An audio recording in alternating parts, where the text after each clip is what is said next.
Hey guys, welcome to Exam Shala. In this video, we are going to see some important news and editorial analysis of 20th of April 2021. But before getting started, kindly do like, share, subscribe our channel on YouTube, follow us on Instagram, Facebook, and Telegram, and let's move on to the main video. Now, first news is a very important news from all of points of view. That is, the government has allowed. सरकार ने 1 मई से 18 plus, so all persons who are 18 plus are able to get vaccinated. उनको vaccination की permission दे दी गई है. So get the opportunities, get vaccinated and together we can fight this pandemic. और हमें लड़ना चाहिए, लड़कर इसे हटाना चाहिए and we should pace on to the new world. और इसमें जाने लायक 3-4 चीज़ें हैं. पहला कि 1 मई से वैक्सीन दे दी गई है. दूसरा, जो टोटल प्रोडक्शन अभी तक हो रहा था, भारत बायोटेक की कोवैक्सीन हो या फिर साइरस पूनावाला, अडार पूनावाला जो कोविशील्ड वैक्सीन हो सीरम इंस्टीट्यूट ऑफ इंडिया की, उन दोनों का 100% प्रोडक्शन अभी सरकार ही खरीद रही थी. That is the central government was purchasing 100% of their production. Now they are allowed to sell 50% of their supplies to state governments and the private bodies. Now इससे क्या होगा? इससे ये होगा कि जो रश है, the load on the infrastructure will be less in comparison to loads on other sectors. And जो 50% सप्लाई वो स्टेट गवर्नमेंट खुद भी खरीद सकती हैं. तो सेंट्रल गवर्नमेंट को पहले खरीद के सेंटर पे खरीदना होता था, फिर उन सेंटर से दूसरी जगह जाता था. अब क्या होगा कि स्टेट गवर्नमेंट अपने अपने डिमांड के हिसाब से मंगवा सकती हैं, खरीद सकती हैं, स्टोर कर सकती हैं. तो जो सेंट्रल गवर्नमेंट को जो पहले लॉजिस्टिक्स का खर्चा हो रहा था, उसकी सिक्योरिटी का खर्चा हो रहा था, उसकी सप्लाई का खर्चा हो रहा था, वो काम अब स्टेट गवर्नमेंट के पास आ जाएगा. स्टेट गवर्नमेंट अपने डिमांड के हिसाब से कम ज़्यादा. तो जो स्टेट गवर्नमेंट्स ब्लेम लगा रही थी सेंटर्स पे कि वैक्सीन दे दो, वैक्सीन दे दो, वैक्सीन नहीं है, तो स्टेट गवर्नमेंट बोला कि ठीक है, आप खुद ही जाकर खरीद लीजिए, हम अगर ऐसा हो तो आपको कुछ मॉनिटरी हेल्प कर सकते हैं. Go and purchase the vaccine. And 50% में से कुछ परसेंट प्राइवेट सेलिंग भी हो सकती है. तो जो रिच क्लास है, प्रिविलेज क्लास है या ऐसे मिडिल क्लास हैं जो बाहर जाकर भी ले सकते हैं. तो जो सरकारी इंफ्रास्ट्रक्चर है, government PHC, public health care, वहाँ पर लोड कम पड़ेगा. जो गरीब आदमी है उसको लंबी लंबी लाइनों में नहीं लगना पड़ेगा. जो that private people can take all the vaccine. But इसके नेगेटिव पॉइंट्स क्या हो सकते हैं कि प्रॉफिट कमाने के लिए सारे का सारा वैक्सीन प्राइवेट कंपनी को ही बेच दिया जाए. सरकारी ऑफिस में या गवर्नमेंट हॉस्पिटल्स में, खास करके स्टेट गवर्नमेंट हॉस्पिटल्स में बोले कि वैक्सीन नहीं है, दे आर नॉट अवेलेबल, आपको जाइए ज़बरदस्ती प्राइवेट में लगवाइए and then they have to pay your money. So सरकार को इस पर भी चेक रखना चाहिए. कंप्लीटली खुला रख देना भी अच्छी बात नहीं है. So they will check on how much percentage been sold, और उसमें से कितना बिक रहा है, कितना प्राइवेट से जा रहा है, कितना PHC से जा रहा है. एंड अनदर थिंग इज़ कि स्टेट गवर्नमेंट को और ज़्यादा ओपननेस दी गई है कि आप अपने हिसाब से, अगर लॉकडाउन की स्थिति है तो लॉकडाउन लगाना चाहते हैं तो लॉकडाउन लगा दीजिए, या फिर अगर उसको आप मैनेज कर सकते हैं तो मैनेज कर सकते हैं. तो state government has given more and more autonomy in the management and handling of this COVID-19 situation. So hope that will get vaccines from 1st of May and there should be no hesitancy. Okay, ये हो जाएगा, blood clotting हो जाएगी, मर जा रहे हैं. सो इन hesitancy को छोड़ के, देयर इज वैक्सीन हेजिटेंसी को छोड़ के, we should go and achieve the vaccination, and together we can fight and beat this pandemic. Now the very important analysis or editorial of today is about the GM crop, genetically modified crop. Author Hem Pandey ji का ये कहना है कि जिस तरह से हमने genetically modification करके, जेनेटिक इंजीनियरिंग करके, DNA इंजीनियरिंग करके वैक्सीन बनाई है. तो वैक्सीन का कॉन्सेप्ट आपको पता है, हमने पहले भी डिस्कस किया हुआ है. That the vaccine is developed by the culturing to DNA. So original जो वायरस होता है उसके DNA को हम लेते हैं. DNA is deoxyribonucleic acid. उसमें कुछ चेंजेस करते हैं, उसको स्टडी करते हैं, और उसी के हिसाब से फिर हम उसका आर्टिफिशियल DNA यूज़ करके, आर्टिफिशियल एडिनो वायरस यूज़ करके या आर्टिफिशियल कोरोना वायरस भी यूज़ करके we are using vaccine. Now, अगर वो DNA technology if we can use in making vaccination, then why not this genetic engineering or genetic modification can be used in agriculture, in GM seeds, GM pesticides, etc. to boost off the agriculture. तो इसके लिए उन्होंने अपने reason दिए हैं, point दिए हैं. Why biotechnology cannot be used in farm sector, if can be used in health sector, why not in farm sector? So GM crops, that is genetically modified crops. He is putting इस point कि 1996 से लेके 2019 तक सारी दुनिया में अगर हम देखें तो जीएम क्रॉप्स का जो यूज़ है 112 टाइम बढ़ चुका है, एंड स्पेशली यूरोप और नॉर्थ अमेरिका में। इंडिया में अभी सिर्फ जीएम यानी जो cotton, BT cotton, bacterial thuringiensis cotton को ही अलाउड है, ठीक है। तो नॉन एडिबल चीज़ों को, बीटी ब्रिंजल और बीटी मस्टर्ड को परमिशन देने की बात चल रही है। अभी वो पार्लियामेंट्री कमेटी में है, उस विचार किया जा रहा है, कुछ लोग उसका विरोध कर रहे हैं, and that is why they are not giving permission. So BT brinjal और बीटी मस्टर्ड यानी बैगन और सरसों का जो सीड है वो अंडर प्रोसेस है, अंडर ट्रायल है, उसमें प्रोसेस चल रही हैं। अभी तक उसको प्रोसेस नहीं मिला, सरकारी काम है, सरकारी चीज़ें हैं, अटकती है, लटकती है, भटकती है। फिर बहुत सारे विरोध हो रहे हैं लोकल लोगों के द्वारा कि भाई ये बाहर से हैं, विदेशी कंपनी के सीड आप ला रहे हैं। तो देखेंगे, पहले हम समझ लेते हैं कि जीएम क्रॉप्स के बारे में जो background that is given, that is 1996 से 2019 के बीच में जो जीएम क्रॉप का जो कल्टीवेशन एरिया है दैट हैज़ इंक्रीज्ड 112 टाइम्स। और आज के 2019 में टोटल कॉटन में से 79% ऑफ जो कॉटन है वो बीटी यानी कॉटन यानी कि जी है, genetically modified seeds. Genetically modified seeds ये होती हैं कि किसी प्लांट को, कॉटन का प्लांट आप समझें, तो कॉटन के प्लांट से हमने एक टिश्यू, एक सेल, एक टुकड़ा तोड़ा, उसमें से टिश्यू निकाला, टिश्यू में से एक सेल लिया, उस सेल के डीएनए को हमने चेक किया, देखा उस डीएनए में कुछ ऐसे जीन्स अलग से मिलाएं, कुछ ऐसे उसके डीएनए, आपको पता है कि डीएनए जो डबल हेलिकल स्ट्रक्चर होता है इस तरह का, उसमें जीन्स होते हैं, अलग अलग कॉम्बिनेशन होती है, ठीक है, adenine, guanine, cytosine, thymine and uracil, इस तरह के आपस में बॉन्ड, फिर हाइड्रोजन बॉन्ड से वो कनेक्ट होते हैं, डबल बॉन्ड, ट्रिपल बॉन्ड। तो उसी स्ट्रक्चर में, सो इस कॉम्बिनेशन के स्ट्रक्चर में थोड़ा बहुत चेंज करके एक कम्प्लीटली नया जीन, एक नया डीएनए बनाया जा सकता है।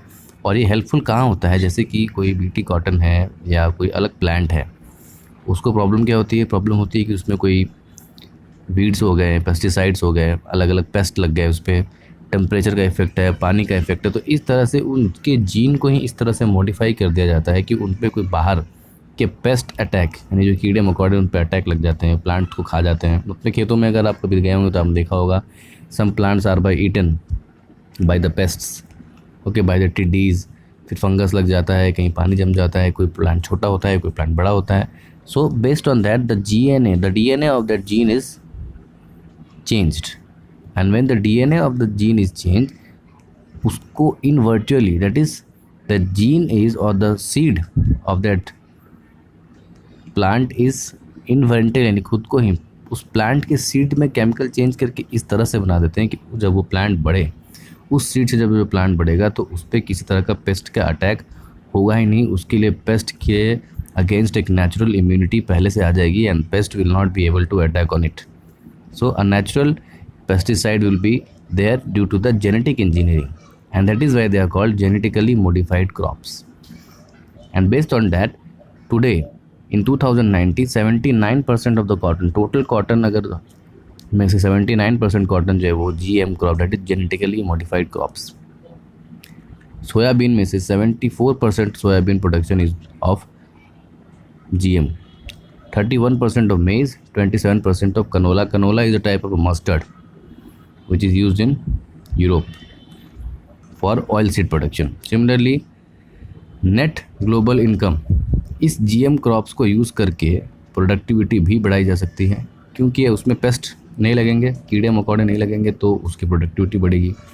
जाहिर सी बात है कि उसके DNA में कुछ ऐसे चेंजेस किए जा सकते हैं कि उसको जो पानी का रिक्वायरमेंट है वो कम हो, टेम्परेचर वेरिएशन का उस पर कोई असर ना पड़े, और इन सारी चीज़ों से क्या होगा, प्रोडक्टिविटी बढ़ेगी। प्रोडक्टिविटी बढ़ेगी तो there will be increase in the profit, and that is why an estimate says that 20 साल के अंदर अंदर 186 बिलियन रुपए का फ़ायदा हुआ है किसानों को। ओके, एंड पेस्टिसाइड, जो पेस्टिसाइड हम नॉर्मली यूज़ करते हैं to secure our plants and secure our crops from the pests and the weeds, this has been increase in 8.2%। Why? Because the seeds, उस प्लांट के सीड्स में ही इस तरह के चेंजेस कर दिए गए हैं। तो जो प्लांट आगे चल के ग्रो होगा, जो क्रॉप बनेगा, वो ऑलरेडी ही जो है पेस्ट रेजिस्टेंट होगा, टेम्परेचर रेजिस्टेंट होगा, वाटर पे ज़्यादा अवेलेबिलिटी उसकी कम लगेगी, and that is why the changes has been done from within. उसके अंदर ही वो चीज़ें चेंज कर दी गई ताकि बाहर से कोई उसको एक्स्ट्रा वीडीसाइड, पेस्टिसाइड, फर्टिलाइज़र की ज़्यादा ज़रूरत ही ना पड़े, उसकी प्रोडक्टिविटी अपने आप बढ़ जाए, that is high yield seed जो होती है, high yield seed, HYV, high yield variety की seeds. So this is all genetically modified crops. Now there are three basic concepts that the author is talking about: BT cotton, BT brinjal and BT mustard. BT here is bacterial thuringiensis. वो जो gene में change करते हैं तो उस change gene का नाम होता है बैक्टीरियल थुरिंजेनेसिस. तो बीटी कॉटन का अलाउ इंडिया में किया जा चुका है, बट बीटी ब्रिंजल और BT mustard has not been allowed. They are under process under the parliamentary committee. Now the author is putting his point by saying that only GM crop that has been introduced in India in 2002, इसके introduction से क्या हुआ कि 6 साल में cotton production जो है वो ऑलमोस्ट डबल हो गया. और 2002 में जहां हम वर्ल्ड के ग्लोबल प्रोडक्शन का 12% का हमारा हिस्सा होता था, यानी टोटल वर्ल्ड प्रोडक्शन का 12% कॉटन इंडिया में बनता था, वहीं 2014 में it led to 25%, that is almost 1/4 of the global world production. Or India, from a net importer of cotton, became second largest exporter of cotton due to the use of GM cotton crops. Similarly, in the case of BT brinjal, what is happening कि we are not allowing, लेकिन Bangladesh has allowed it, and it has been seen that there has been 6-fold increase.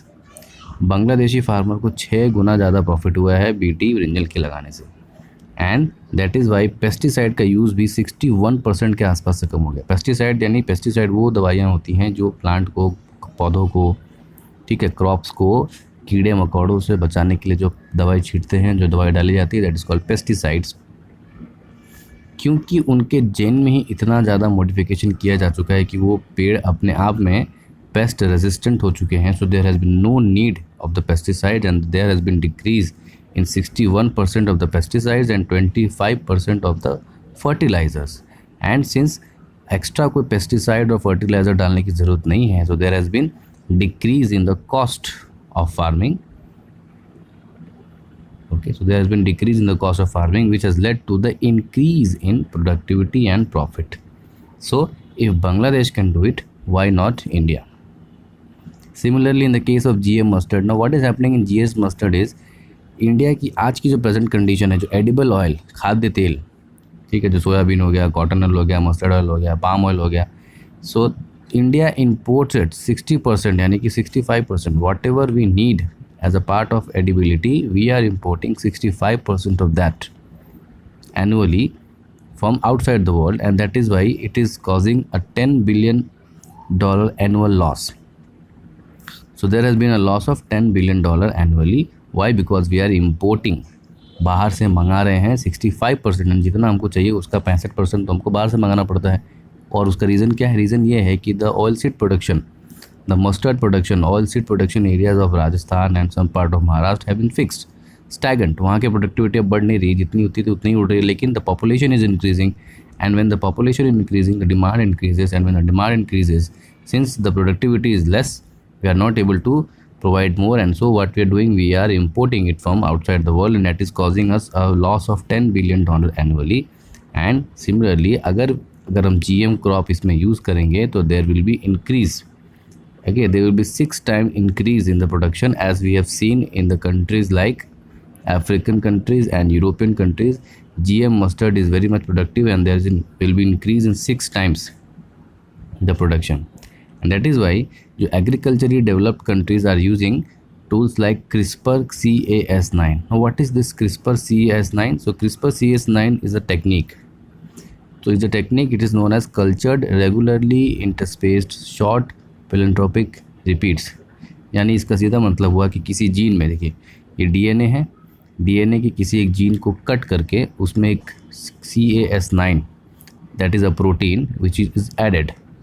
And after adding that the gene becomes like this. तो पहले ये चीज़ है, उसको एक नया gene बनाया, नया जीन बनाने के बाद एक नया DNA बनेगा, और एक नया DNA से एक नई स्पीशीज़ का निर्माण होगा, and that will be more effective in comparison to the older one. Okay, so how this works? So first is the Cas9 which is a protein, it is taken and it is cut. यहाँ पर cut करके एक नया Cas9 देते हैं, and then the complex attaches to the DNA which leads to the CSA, एक नया RNA and DNA, it is ribonucleic acid, and deoxyribonucleic acid. So there has been formation, and a new DNA and a new RNA is being developed, which leads to the formation of a new substance, which is both pest resistance as well as termite resistant. So जब agriculturally develop country ये तरह की technique use कर रही हैं CRISPR Cas9, then why not India can use it, because we are using it in vaccine development, we are using it technology development, we are using it Covaxin, Covishield, so we can also use it in agriculture. This is what author is saying.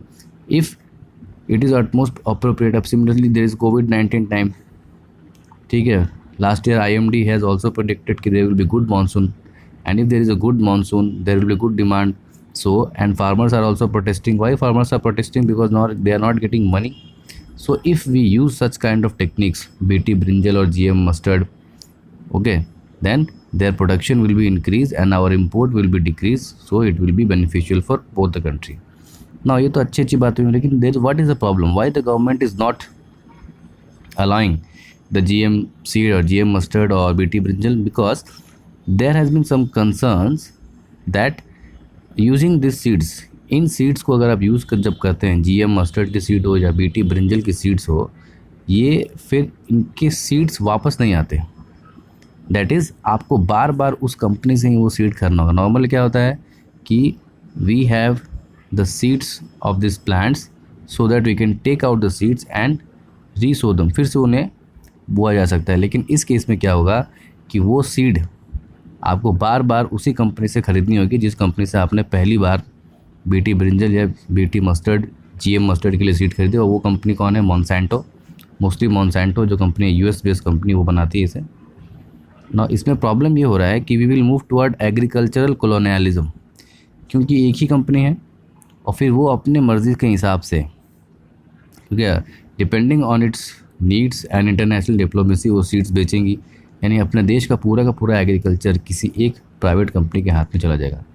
दूसरा concern ये उठाया जा रहा है कि जिस खेत पर, जिस ज़मीन पर हम GM क्रॉप्स की खेती करते हैं, उस ज़मीन पर फिर उस तरह के क्रॉप्स के अलावा कोई और क्रॉप की खेती नहीं हो सकती. यानी कि उस खेत पर अगर आपको खेती करना है तो फिर से आपको कोई GM क्रॉप्स ही लगेंगे. और जो सीड आपने पहले लगाए थे, that is if you have sowed the GM brinjal or GM mustard, then you have to again sow same thing, that is GM mustard or GM brinjal, and then you have to purchase the same seeds. And that is why this is the problem कि अगर उस company ने हमें seed देने से मना कर दिया तो उस लैंड पर फिर जेनेटिकली मॉडिफाइड क्रॉप्स के अलावा और कुछ नहीं उग सकता है, या उगेगा भी तो उसकी प्रोडक्टिविटी कम होगी. एंड दैट इज़ वाई इस कंसर्न को देख रहे हैं. Secondly, some health expert have said that genetically modified things when we consume it, जब हम उसे खाते हैं, it may or it might lead to cancer in body. Though it is not 100% proved, but it might lead to cancer, and there are some health benefits, health restrictions also.